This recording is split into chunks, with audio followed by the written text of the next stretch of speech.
हम पढ़ रहे हैं बेटा हमारे आसपास के पदार्थ क्या होते हैं। जो हमारे आसपास के जो पदार्थ होते हैं वो क्या कार्य करते हैं हमारे, बेसिकली मैं बताता हूँ। फर्स्ट है हमारी द्रव अवस्था।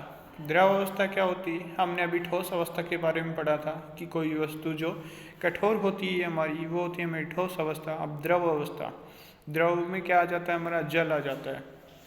तो इसमें द्रवस्था में क्या हो गया? निम्नलिखित वस्तुओं को हम क्या करेंगे? एकत्रित करेंगे, अर्थात निम्न वस्तुओं को हम इकट्ठा करेंगे।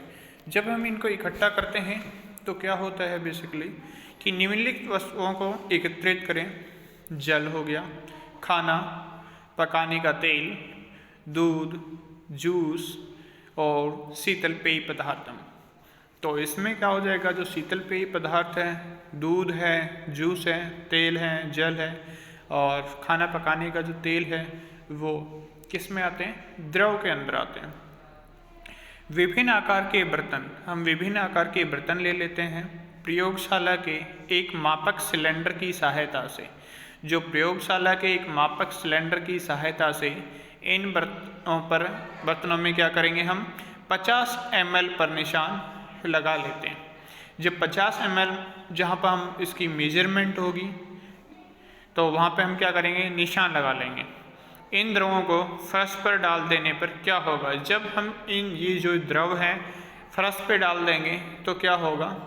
बर्तनों में क्रमशः, जब बर्तनों में हम क्रमशः करके क्या करेंगे? एक एक डालेंगे। जब एक एक डालते हैं तो क्या प्रत्येक बार आयतन एक समान रहता है? क्योंकि द्रव जैसे हम बर्तन डालेंगे अगर अलग अलग हैं तो उनका आयतन भी क्या हो जाएगा? अलग अलग हो जाएगा। क्या द्रव का आकार एक समान रहता है? क्योंकि इसमें द्रव का आकार एक समान रहता है। द्रव को एक बर्तन से दूसरे बर्तन में उड़ेलने पर क्या वह आसानी से बहता है। अब डिपेंड करता है कि ये किस प्रकार का द्रव है और कौन सा द्रव है। द्रव में जैसे पानी, खाना पकाने का तेल, दूध है, जूस है, शीतल पेय पदार्थ हैं हमारे। प्रेक्षण से हम पाते हैं कि द्रव का आकार नहीं लेकिन आयतन क्या होता है? निश्चित होता है। जिस बर्तन में इन्हें रखा जाए तो ये उसी का ही क्या कर देते हैं? आकार ले लेते हैं। द्रवों में बहाव होता है और इनका आकार बदलता रहता है, इसलिए ये दृढ़ नहीं लेकिन तरल होते हैं। ये दृढ़ नहीं होते हैं और लेकिन क्या होते हैं? तरल होते हैं। हमने क्रियाकलाप देखा था। क्रियाकलाप 1.4 और 1.5 के संदर्भ में हमने देखा कि ठोस और द्रव का विसरण द्रवों में ही क्या है? संभव है। वातावरण की गैसें विसरित होकर जल में घुल जाती हैं। जो वातावरण की जो गैसें हैं विसरित होकर किस में घुल जाती हैं? जल में घुल जाती हैं। तो ये जल में घुल जाएंगी और क्या होगा? ये गैसें विशेषतः ऑक्सीजन एवं कार्बन डाइऑक्साइड जलीय जंतुओं तथा पौधों के लिए अनिवार्य होती हैं। ऑक्सीजन और कार्बन डाइऑक्साइड है वो जलीय जंतुओं और पौधों के लिए बहुत ही आवश्यक होती है। सभी जीवधारी अपने जीवन निर्वहन के लिए श्वास लेते हैं, अर्थात श्वसन ग्रहण करते हैं। जलीय जंतु जल में घुली ऑक्सीजन के कारण श्वास लेते हैं।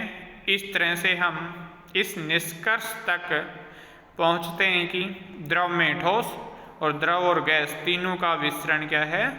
संभव है। इन तीनों का जब विसरण संभव होगा तो ठोसों से अपेक्षा द्रवों में विसरण की दर क्या होती है? अधिक होती है। ऐसा इसलिए होता है क्योंकि द्रव अवस्था में पदार्थ के कण स्वतंत्र रूप से गति करते हैं, जबकि ठोस में ऐसा नहीं होता है। जबकि ठोस को अपेक्षा द्रव के कणों में रिक्त स्थान भी क्या होता है? अधिक होता है और उनमें रिक्त स्थान बहुत ही कम होता है।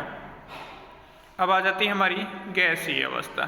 फर्स्ट थी हमारी ठोस अवस्था, सेकंड है हमारी द्रव अवस्था, थर्ड आ जाती है हमारी गैसीय अवस्था। आपने कभी उस गुब्बारे वाले पर ध्यान दिया होगा जो गैस के एक ही सिलेंडर से बहुत सारे गुब्बारों में हवा भरता है। आप जैसे बच्चे हैं, जैसे कि गुब्बारा वाला आता है तो क्या होता है कि आपने देखा होगा कि गैस सिलेंडर से बहुत सारे गुब्बारों में क्या करता है, हवा भरता है। उससे पता लगाएंगे कि एक सिलेंडर से वह कितने गुब्बारे भरता है। उससे पूछेंगे कि सिलेंडर में कौन कौन सी गैस है। ये हम चीज़ें देखेंगे कि सिलेंडर में कौन कौन सी गैस हैं। 100 ml की 3 सिरिंज लें, उनके सिरे पे को रबड़ के कॉर्क से क्या करते हैं, हम बंद करते हैं। जब रबड़ के कॉर्क से हम इनको बंद करेंगे तो सभी सिरिंजों के पिस्टन को हटा लेंगे। पिस्टन को हटाने पे क्या होगा, पहली सिरिंज में एक हवा रहने दें, दूसरी में जल और तीसरी में चौक के टुकड़े भर देते हैं और पिस्टन को वापस सिरिंज में लगाएं।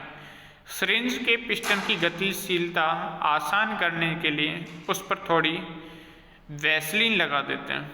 अब पिस्टन को सिरिंज में डालकर संपीड़ित करने की क्या करेंगे, हम कोशिश करेंगे। जब हम इसमें संपीड़ित करने की इसको कोशिश करेंगे तो क्या होता है कि आपने क्या देखा, स्थिति में पिस्टन आसानी से अंदर चला जाता है। अब डिपेंड करता है, जब हम प्रैक्टिकल करेंगे तो उसमें पता चलेगा कि कैसे क्या होता है।